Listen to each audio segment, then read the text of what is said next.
오늘 우리에게 주시는 하나님의 말씀 출애굽기 37장 17절부터 24절입니다.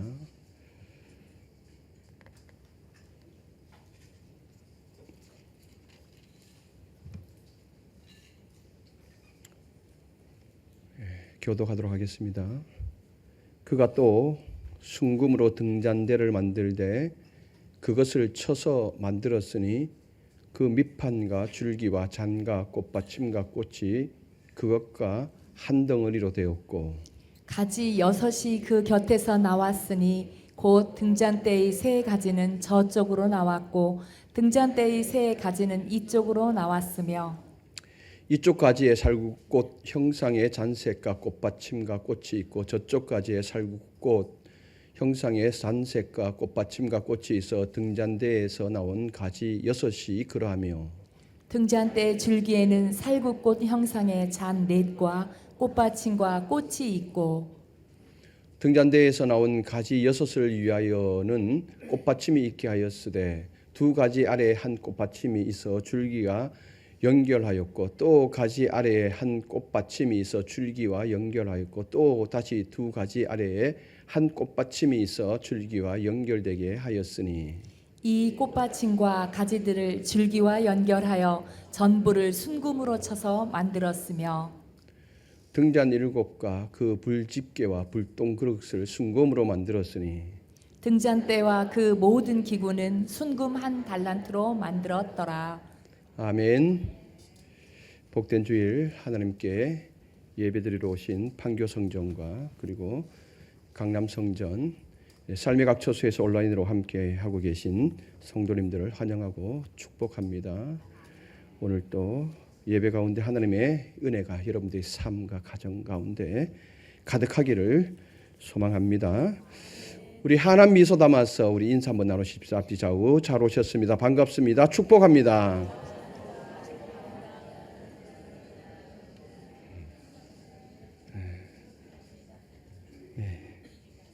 사랑 한마디라도 더 붙여서 좋습니다.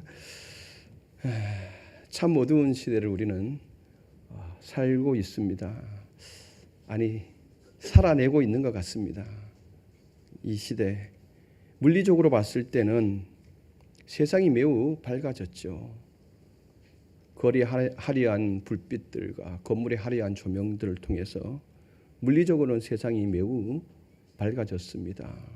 밤낮 할 것 없이 조명을 밝히고 있죠. 네.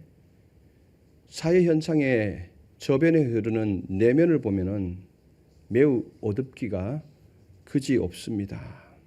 한 치 앞도 내다보기 어려운 그런 시대에 우리는 살아내고 있습니다. 상처가 가득한 어두운 시대, 사회 저변에는 어둠과 죽음의 그림자가 드리운 참으로 캄캄한 시대라 해도 과언이 아닐 것입니다. 이런 시대일수록 하나님께서 교회를 통해서 기대하시는 것이 분명히 있습니다. 단순한 활동이 아니라 어두운 세상을 향하여 빛을 비추는 존재로서의 교회를 하나님은 기대하십니다. 오늘 우리가 읽은 출애굽기 37장 17절부터 24절까지의 말씀은 성막 안을 밝히는 등잔대에 대해서 기록하고 있습니다. 성막은 하나님의 임재의 상징입니다. 그리고 그 중심에는 언약궤가 있습니다. 그리고 그 언약궤를 비추는 등잔대가 있습니다. 오늘 그 등잔대를 만드는 그 과정에 대해서 말씀하고 있습니다. 이 등잔대는 하나님의 거룩한 임재 속에서 말씀을 비추고 제사장을 인도하며 공동체에 빛을 비추는 그 역할을 했습니다. 오늘 이 말씀을 통해서 우리 교회가 신앙을 가진 내가 어떻게 이 세상 속에서 빛을 비추는, 빛을 발하는 존재로 살아갈 수 있는지 함께 나누고자 합니다. 먼저 거룩한 빛을 비추려면은 첫째 하나됨으로 깨어 있어야 합니다. 본문은 등잔대가 순금으로 쳐서 만든 것이라 강조합니다. 17절에도 강조하고 있고 22절에도 순금으로 쳐서 만들었다. 계속 순금으로 쳐서 만들었다라고 지금 강조하고 있습니다. 이는 조각을 만들어서 용접해서 이 붙이는 것이 아니라 한 덩어리 금을 망치질하여서 수천 번 수만 번 때려서 펴서 그래서 정성스럽게 하나로 만들었다는 것입니다. 중앙에 한 줄기를 중심으로 좌우에 좌쪽에 3가지, 우쪽에 3가지, 6개로 뻗어 있습니다. 그런데 이것을 따로 조각하여 용접한 것이 아니라 한 덩어리로 끊어지지 않게 만들었다라고 성경은 기록합니다. 꼭 이걸 기억했으면 좋겠습니다. 한 덩어리로 쳐서 만들었다. 그림 한번 보고 가실까요? 금으로 만든 이게 등잔대입니다. 중심에 한 줄기가 있죠. 줄기가 있고 좌측 우측으로 3가지가 뻗어 있습니다. 그리고 꼭대기에 보면은 7개의 등잔이 있고요. 그 밑에 살구꽃 모양의 꽃받침이 가지마다 3개씩 우측에 3개, 9개 총, 좌측에 9개, 그리고 중간에 4개, 총 22개의 살구꽃 형상의 모양의 꽃받침이 있습니다. 이게 금 등잔대입니다. 여러분 이 형상을 잘 기억해 주시면은 이제 9절부터 22절까지 말씀된 내용이 이 모양 그대로입니다. 그리고 다음 거 보십시다. 여러분들 주셨으면 좋겠죠. 예, 한 달란트의 금입니다. 34kg. 이 34kg을 망치질로 저걸 수천 번 수만 번 두드려서 조금 전에 본 그 등잔대를 만든 것입니다. 그러니까 다 연결되어 있는 거죠. 여러분들이 보고 본 이 등잔대는 좀 형상이 좀 아름답잖아요. 그때는 아마 실질적으로는 그렇게까지는 화려하지 않았을 것 같습니다. 왜냐하면은 두드려 펴서 그렇게 만들었으니까 이 보통 일이 아니죠. 이렇게 한 덩어리로 이 금을 한 덩어리 이 금을 끊어지지 않게 만들었다라는 것입니다. 얼마나 이 장인이 망치질을 했겠습니까? 아마 수만 번도 더 했을 것입니다. 이것이 의미하는 바는 매우 큽니다. 교회는 한 몸이라는 거예요. 교회의 일체성을 보여줍니다. 교회 안에는 다양한 직분과 은사가 있고 또 각자의 성향들이 있습니다. 찬양하는 이도 있고 가르치는 이도 있고 손과 발로 섬기는 이도 있습니다. 그러나 본질은 하나, 한 덩어리에서 나왔다라는 것입니다. 한 몸, 예수 그리스도로부터 나왔다라는 것입니다. 사도 바울은 여기에 대해서 고린도전서 12장 12절에 이와 같이 말합니다. 우리는 모두 한 몸이며 한 빛을 비추는 사명의 부름을 받았다라고 그렇게 고백을 합니다. 고린도전서 12장 12절 말씀 한번 보실까요? 몸은 하나인데 많은 지체가 있고 몸의 지체가 많으나 한 몸인과 같이 그리스도도 그러하니라. 아멘. 저는 이 말씀을 깊이 묵상했습니다. 묵상하면서 그렇구나. 예수 그리스도라는 이 한 덩이를 십자가에 세게 망치질하여서 엄청나게 망치질해서 그 몸으로부터 오늘 우리가 나온 것 아닙니까? 그렇게 생각하기에 너무나 큰 은혜가 되는 거예요. 얼마나 두드려 맞았을까? 십자가에서. 그 두들겨 맞음으로 그를 통해서 저도 나왔고 여러분들도 나온 것 아닙니까?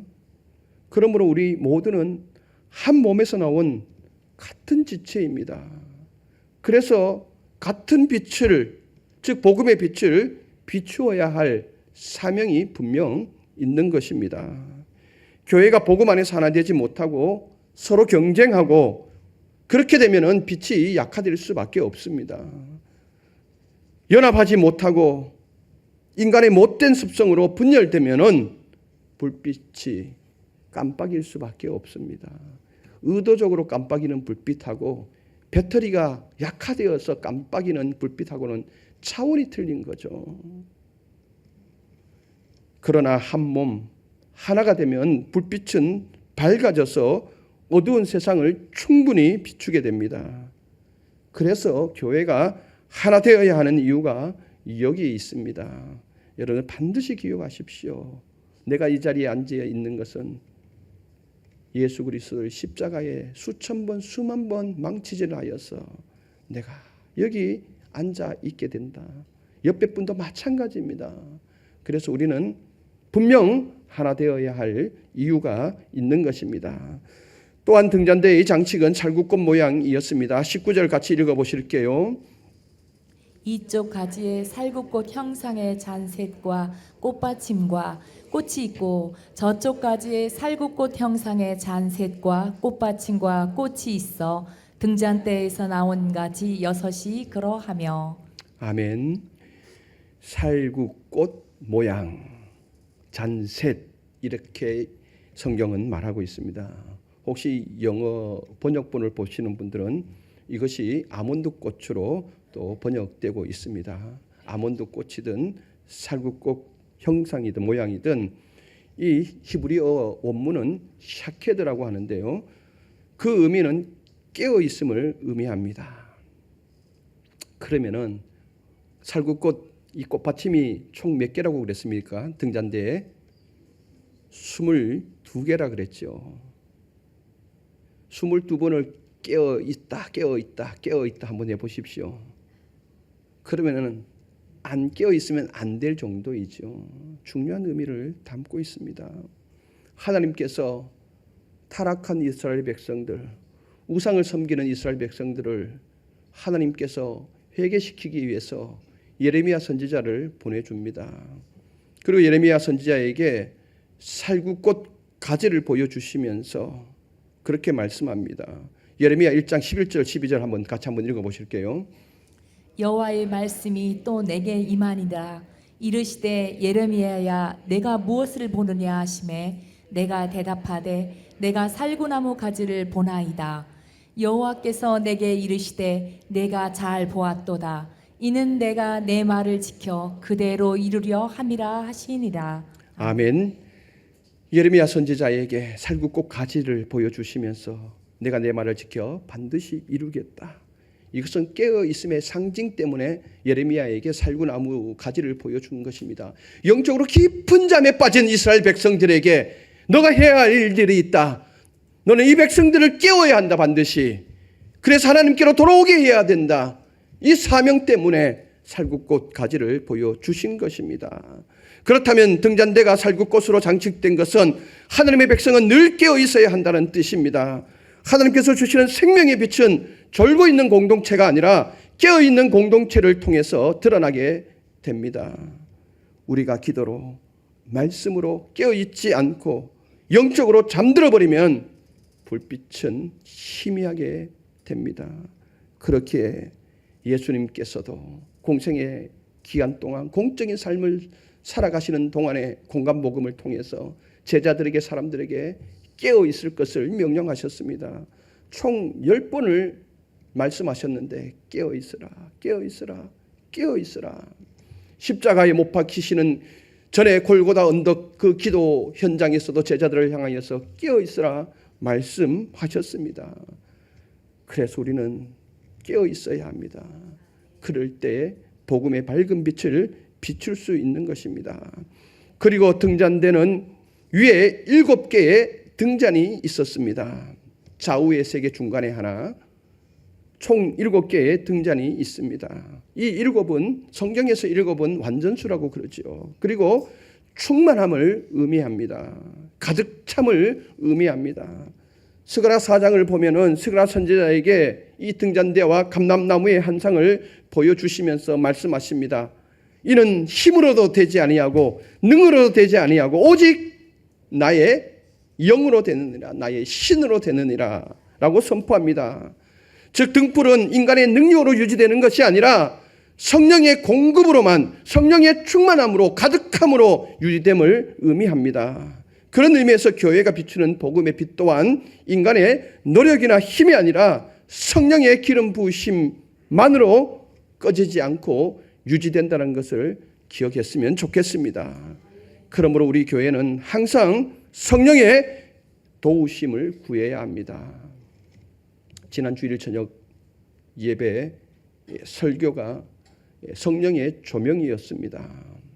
하나님의 말씀을 이해하기 위해서는 성령의 조명이 없이는 하나님의 말씀을 절대 이해할 수 없다라고 그렇게 말씀드렸고, 그리고 늘 우리는 성령의 도우심을 구하며 살아가야 된다 말씀을 드렸습니다. 공교롭게도 오늘 이 말씀이 연결되어집니다. 그러면서 저녁 예배 기도 끝에 제가 이런 기도를 했습니다. 이 예배를 마치고 나가면은 어둠이 내려앉았고 또 집을 향하여서 차를 타고 갈 때 차의 라이트를 밝히지 않으면은 그 길을 찾아갈 수 없고, 또 캄캄한 집에 들어갔을 때에 스위치를 올리지 않으면은 각 가정의 위치를 알 수가 없어서 걸려 넘어질 수도 있는 어려움에 처해있기 때문에 스위치를 올려야 된다. 그래서 차의 라이트를 켤 때에 성령의 조명도 함께 켜십시오. 가정의 스위치를 올릴 때도 함께 성령의 조명도 켜십시오. 목사님, 요즘 자동차는 자동입니다. 그러면 여러분들도 자동으로 맞춰 놓으십시오. 할렐루야. 이제부터는 여러분 모든 삶의 현장에서 스위치를 켤 때 성령의 조명을 켜시길 바랍니다. 핸드폰 하루에 몇 번 켜십니까? 엄청나게 많이 켜시죠. 그럴 때마다 성령의 조명도 함께 켜시기를 바랍니다. 그러면 성령의 불빛이 강력하게 빛을 발하게 되는 줄 믿습니다. 사랑하는 여러분, 교회가 복음의 은혜의 빛을 세상 가운데 비추려면 먼저 하나가 되어야 합니다. 오늘 성경에서는 본문에서 한 덩어리를 강조했습니다. 하나가 되지 않고서는 복음의 빛이 희미해질 수밖에 없기 때문에 한 덩어리로 쳐서 만들었다고 계속 강조합니다. 그리고 깨어 있어야 합니다. 살구꽃 모양을 22개나 어렵게 넣은 것, 그것은 바로 늘 깨어 있음을 강조하기 위해서입니다. 그리고 성령의 도우심을 간구해야 합니다. 이것이 오늘 등잔대를 통한 첫 번째 교훈입니다. 둘째, 꺼지지 않게 봉사해야 합니다. 23절을 보면은 등잔대와 함께 두었던 도구들이 언급되어집니다. 불집게와 불똥 그릇입니다. 23절을 같이 한번 읽어보실게요. 등잔 7과 그 불집게와 불똥 그릇을 순금으로 만들었으니. 아멘. 아마 여기서 이 불집게는 여러분이 생각하는 이 집게를 말하는 것이 아니라 가위 모양의 심지가 타서 끄름이 생겼으면 그 끄름을 잘라 주어야 합니다. 그래야 또 새로운 불이 찬란하게 비치게 되는 것이죠. 그래서 이 도구들은 심지를 다듬고 타고 남은 이 찌꺼기를 치우는 도구였습니다. 불빛은 그냥 두면은 금세 꺼져버립니다. 그래서 제사장은 매일 아침 저녁으로 등잔대를 살피며 불을 관리해야만 했습니다. 그래서 심지를 잘 관리해주고 기름을 채워주고 이 불이 절대 꺼지면 안 되었습니다. 365일 이 불은 계속 꺼지지 않고 비춰 있어야 합니다. 이는 우리에게 중요한 교훈을 줍니다. 여러분, 우리의 신앙은 저절로 관리되지 않습니다. 우리가 이걸 다듬어 주지 않으면은 우리 신앙의 불빛은 점점 그 빛을 잃어버리게 되어집니다. 그래서 여러분들, 세상 살면서 끄림이 되어진 이 죄의 덩어리들을 잘라 주어야 합니다. 이거 잘라 주지 않으면은 우리 안에 이 스물스물 올라오는 이 육신의 소욕이 우리 안에 있는 또 하나의 이 성령의 소욕을 이기게 됩니다. 사도 바울이 분명하게 말씀하지 않습니까? 로마서 7장에 내 안에 육신의 소욕이라는 한 지체가 또 있고 내 안에 성령이라는 이 소욕이 또 한 지체가 있는데 이것이 매일 싸움박질을 한다는 거예요. 그래서 대부분 사도 바울이기 때문에 이 성령의 소욕이 강하여서 이 육신의 소욕을 눌러서 늘 승리하는데 때로는 사도 바울도 인간인지라 이 육신의 소욕이 강하게 작동하여서 성령의 소욕을 눌러버립니다. 그럴 때 사도 바울이 로마서 7장 24절에 그렇게 고백하지 않습니까? 오라 나는 공고한 사람이로라. 이 사망의 몸에서 누가 나를 건져내랴. 공고한 사람, 비참한 사람이네. 성령의 소욕이 한번 패했는데 가끔 가다가 패하는데 자기 자신을 돌아봤을 때 나는 정말로 어처구니 없는 비참한 사람이다. 이 사망의 몸에서 누가 나를 건져낼 수 있을까? 그것은 오직 성령의 은혜임을 그렇게 강조하고 있는 것입니다. 여러분, 그렇습니다. 우리는 원래 본 죄를 가지고 있기 때문에 이 죄가 계속 스물스물 올라옵니다. 근데 이것을 가위로 잘라주지 않으면은 이 그 얼음을 잘라주지 않으면은 육신의 소욕이 강해져서 성령의 소욕을 눌러서 이 육신이 지배하는 삶을 살아갈 수밖에 없다라는 것입니다. 여러분, 말씀과 기도로 우리를 관리해 주지 않으면 빛은 점점 꺼져갑니다. 그러므로 우리 영혼은 날마다 관리를 받아야 합니다. 말씀을 통해서, 기도를 통해서, 사역자의 권면을 통해서 여러분들이 관리를 받아야 합니다. 말씀과 기도로 자신을 돌아보고 성령의 기름을 보충해야 합니다. 그래서 그 그름을 제거함으로 말미암아서 여러분들의 이 빛이, 우리 교회가 이 빛이 더욱 맑고 밝게 타올랐으면 좋겠습니다. 또한 24절을 보면은 등잔대와 모든 기구가 한 달란트의 순금으로 만들어졌다라고 말씀하고 있습니다. 24절 같이 한번 읽어보실게요. 등잔대와 그 모든 기구는 순금 한 달란트로 만들었더라. 아멘. 한 달란트의 금은 약 34kg이라고 서두에 말씀드렸습니다. 엄청난 가치입니다. 34kg면은 현재 하나로 환산하면 얼마 정도 될까요? 맞추시는 분은 제가 한강라면을 드실 수 있도록 여러분 교회 한강라면 기계를 둘렀습니다. 중고등부 때문에. 예, 얼마 정도 될까요? 예? 아니 자신이 왜 없어요? 틀려도 괜찮잖아요. 그냥 본전이냐 틀려도. 조금 더 쓰셔도 돼요. 예, 50억. 예, 약 51억 가치라고 그럽니다. 한 달란트가 34kg 51억 현재. 안정욱 교수님 제가 한강라면 드실 수 있는 상품권을 드리겠습니다. 하나님은 왜 이렇게 정말 값어치 나는 엄청난 가치 있는 것을 성막에서 가장 귀한 재료로 빛을 밝히는 데 사용하셨을까요? 왜냐하면 빛이 꺼지면 성소의 다른 모든 것이 의미를 잃어버리게 됩니다. 성소 안에 있는 법궤도 빛을 비추어야만이 그 법궤가 나타나게 되는 것이죠. 그리고 대제사장도 그 안에 들어가서 일을 할 때에 빛이 없으면은 더듬을 수밖에 없잖아요. 그 더듬다가 혹시라도 어디에 걸려서 넘어져서 법궤를 만진다. 이럴 때는 그 자리에서 즉사하지 않습니까? 그렇기 때문에 이 빛이 너무나도 중요하기 때문에 이 귀한 값어치를 가지고 빛을 만들었다라는 것입니다. 사랑하는 성도 여러분, 오늘 교회도 마찬가지입니다. 아무리 화려한 건물을 세우고 교회가 많은 행사를 하고 교회의 조명을 화려하게 밝힌다 하더라도 예배의 빛이 꺼지면 교회는 힘을 잃어버립니다. 예배의 불이 사라지게 되어지면 교회는 힘을 잃어가게 됩니다. 교회의 가장 중요한 우선순위는 언제나 예배입니다. 예배를 소중하게 생각해야 합니다. 저는 부임해서 성도님들께 계속해서 말씀드렸습니다.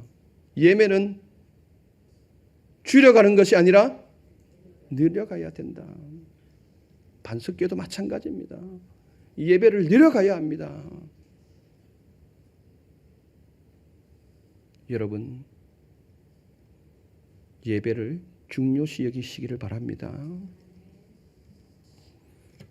이 예배를 통해서 여러분들의 삶이 정말 찬란한 빛이 비쳤으면 좋겠습니다. 가정도, 개인도 마찬가지입니다. 바쁘다는 핑계로 예배를 놓치면 절대 안 됩니다. 예배의 불빛만은 여러분들이 꼭 지켜야 합니다. 그래도 요즘에는 감사하지 않습니까? 모든 교회들이 온라인을 열어놓고 있습니다. 우리 교회도 마찬가지입니다. 지금 이 시간에도 실시간으로 예배가 송출되고 있습니다. 유럽에 있든 미국에 있든 아프리카에 있든 상관없이 시간만 맞춰서 키면은 예배가 그대로 나가고 있는 거죠. 마음만 있다면은 어느 곳 가리지 않고 예배를 드릴 수 있습니다. 그렇기 때문에 예배를 못 드린다 핑계는 댈 수가 없습니다. 예배를 꼭 소중히 여길 수 있는 여러분들이 되었으면 좋겠습니다. 예배가 꺼지면 교회도 약화되어지고 가정의 등불도 희미하게 됩니다. 거룩한 빛을 비추는 교회는 날마다 심지를 다듬고 성령의 기름을 채우며 예배의 우선순위를 붙잡는 교회입니다. 이것이 오늘 등잔대 제작을 통한 우리에게 주시는 두 번째의 교훈입니다. 사랑하는 성도 여러분, 광야 한밤중 수많은 장막 가운데 오직 성막 안의 등잔대만 불이 꺼지지 않고 타올랐습니다. 그 빛이 백성의 길을 밝혔습니다. 오늘 이 시대 또한 매우 어둡습니다. 건물의 외형은 화려하고 조명이 꺼지지 않고 밝힙니다. 그러나 사회는 혼란스럽고 가정은 깨어지고 마음들은 점점 죄로 물들어 갑니다. 이럴 때 세상이 바라는 것이 무엇일까요? 건물들의 화려한 조명일까요? 아닙니다. 교회 안에 꺼지지 않고 타오르는 거룩한 빛을 세상 사람들도 동경할 수 있어야 합니다. 우리 교회가 그런 교회가 되어야 합니다. 십자가의 불빛만이 어둠을 밝히고 죄악을 능히 물리칠 수 있는 은혜의 비침을 우리 교회가 나타내어야 합니다. 우리 교회 또한 매일 저녁 교회마다 십자가의 불을 밝힙니다. 물론 반석교회가 이 지역 가운데 있다라는 것도 나타내지만은 거기에는 더 중요한 의미가 담겨져 있습니다.